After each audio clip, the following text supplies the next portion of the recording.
So why did you want to sit down today? Tell me a little bit more about that.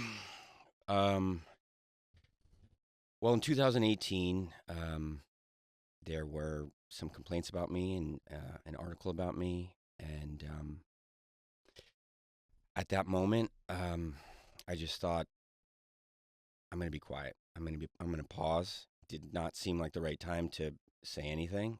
Um, there were people that were upset with me, and I needed to listen. Welcome into this beautiful world where everything is going great, everything is going good, and nobody is doing nothing too shady. Psych! That's suspicious. Welcome to reality where not everything is roses and daisies. And today we're looking into James Franco's case. Welcome everybody to the Guccino's Bazaar, and I am your host, Ziguccino. How you doing? How you doing? Are you ready for this one? It's going to be epic! And before we dive right in the middle of the storm, let's have a quick look at the rise and fame of Mr. James Franco and all of his achievements. James Franco is an American actor and filmmaker born in 1978. His very first apparition was on a television commercial for Pizza Hut featuring an Elvis Presley. That, with multiple apparitions as a guest in many shows, got him a leading role in the NBC television series Freaks and Geeks. From there, he went on to make Whatever It Takes in 2000 and the biographical film James Dean in 2001. And that got him a Golden Globe Award. With this new fame, Franco found out that he could start playing in bigger sets, bigger movies, bigger shows, bigger money, and his face was literally everywhere. Many products that you might think of, for example, like Gucci. So in 2002, he appears in Sunny, City by the Sea, and of course you were waiting for it, in the superhero movie Spider-Man in the role of the hero's best friend and the villain's son, Harry Osborn. This movie was such a success, it grossed $822 million worldwide. Guess what happened? They had to make a second one. So that was followed by the Spider-Man, the second one in 2004, and this one did a little bit less, but still made $783 million worldwide. And with that comes the third one, Spider-Man, the third, in 2007, and worldwide it did $891 million. He also appeared in other movies during those years like The Ape, The Great Raid, Annapolis, Tristan and Isolde, Flyboys, The Wicker Man, The Holiday, Knocked Up, and Good Time Max. And during those years, Franco started to volunteer at the Art of the Elysium charity and has taught film classes at numerous schools. Then, in 2008, he appears in one of my favorite movies ever, Pineapple Express, with his best bud, Seth Rogen, and that got him a second Golden Globe nomination for Best Actor in a Musical or Comedy, and awarded High Times Magazine Stoner of the Year. With that, he also wins the Independent Spirit Award for the Best Supporting Actor in the same year. Hey, just making sure you subscribe and hit that like button. Do it! He made an appearance in SNL in 2008, and in general, after all this fame and experience in the industry, he became a world-class actor. And I classify his movies and TV shows into two categories, the good ones and then the super good ones. And in the first category, he appeared in movies and TV shows such as 30 Rock, Date Night, Howl, The Minute to Win It, The Green Hornet, The Letter, About Cherry, The Night Stalker, The Child of God, I Am Michael, The True Story, 11/22/63, The Deuce, King Cobra, and Alien Covenant. Then, for the really good ones, we got Milk in 2008, Eat, Pray, Love, 127 Hours, where he wins an Independent Spirit Award for that one too. Then he acted in The Rise of the Planet of the Apes, Oz the Great and Powerful, This Is the End, The Spring Breakers, The Interview, which played a role in the world diplomatic relations between the United States and North Korea. Then you also got Why Him, Sausage Party, and The Disaster Artist, that got him a Golden Globe Award for Best Actor Motion Picture Musical or Comedy in 2017.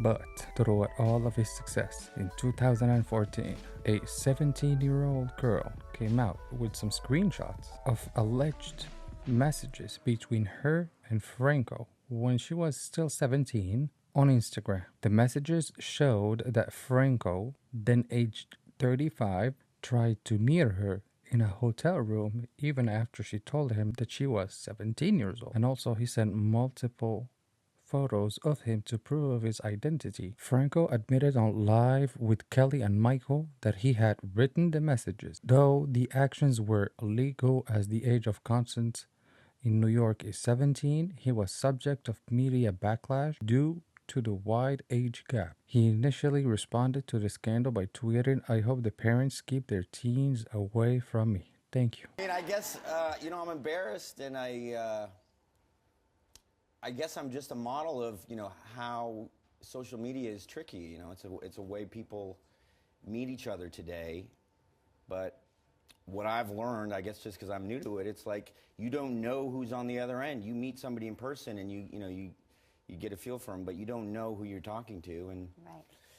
So I use bad judgment, and I learned my lesson. But unfortunately, in my position, I mean, I have a very good life, but not only do I have to go through the embarrassing kind of rituals of meeting someone, sometimes if I do that, then it gets, published for the world. So now, it's like doubly embarrassing.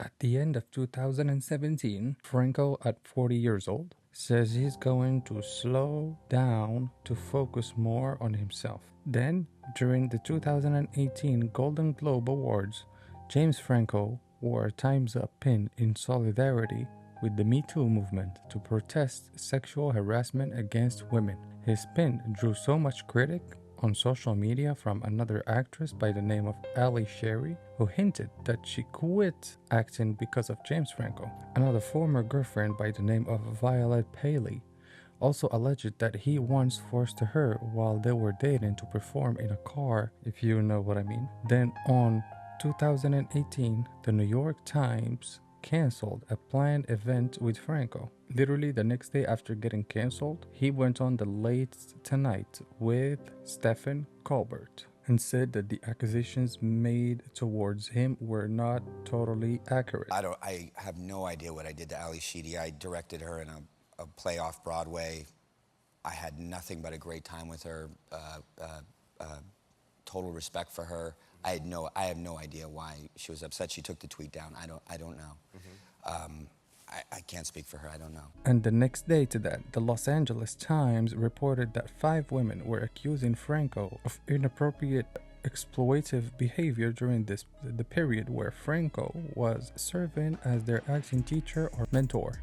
One former student even stipulated that Franco would make everybody think that there were possibilities of work in the acting department in the future for them, and that's why they had to go through everything that they are actually going through with him. And then another alleged student said that Franco had weird kind of classes where he performed and they performed, if you know what I mean, in a scene to kind of replicate what's going on in the movie industry, for example, in some really intimate kind of scenes, if you know what I mean. But the charges were disputed then by his lawyer. So during the same year, Buzzy Phillips also came out and said that Franco violently shoved her to the ground while on the set of Freaks and Geeks. And on 2019, 2 former students filed a lawsuit against him and his partners.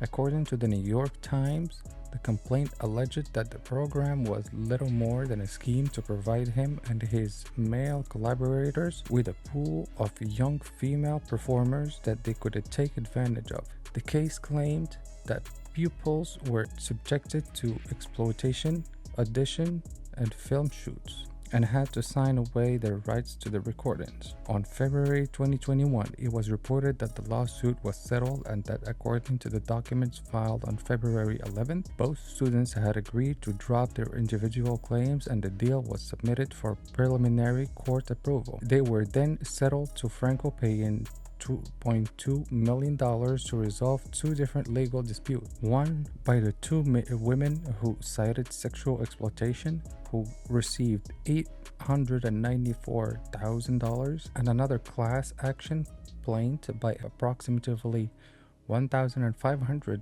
people, Studio 4 students who maintain that they were defrauded. And in February 2021, actress Charlene Wee was on the set of The Disaster Artist with Franco, and after she discovered all of the allegations, she tried to quit the movie, but the filmmakers came to her with a bigger role offer. Wee, at that point, viewed this entanglement as an attempted bribe, and a month later, Rogan commented and expressed doubts that he would ever work with Franco again. Then, in the same year, in December, Franco gave his first interview in 4 years, where he appeared on an episode of the Jess Cagle podcast. He finally admits to having relationships with some of his students and that he is being in treatment since 2016. However, he did not address other forms of sexual harassment. Then in August 2022, Franco was cast as Fidel Castro in Alina in Cuba, a casting decision that was supported by Fidel Castro's daughter.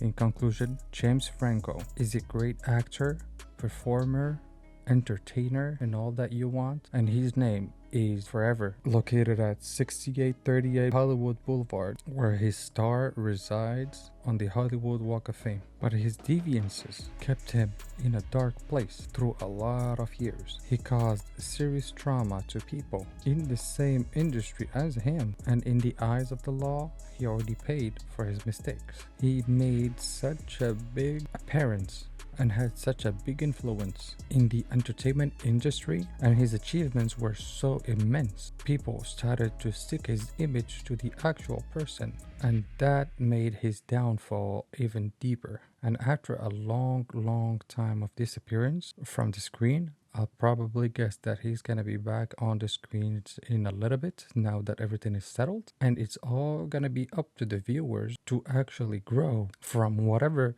they feel about this actor in particular. This was a heavy video to make, huh? But super interesting, super interesting, because for the longest time I've always asked myself, what happened to James Franco? I knew him from Spider-Man, from other movies in general, but other than that, like for a few years we were like, yeah, what actually happened to the guy? And now I guess we know, sadly. Thank you for sticking with me until the end of the video, and if you're still here, comment pineapple in the comments down below.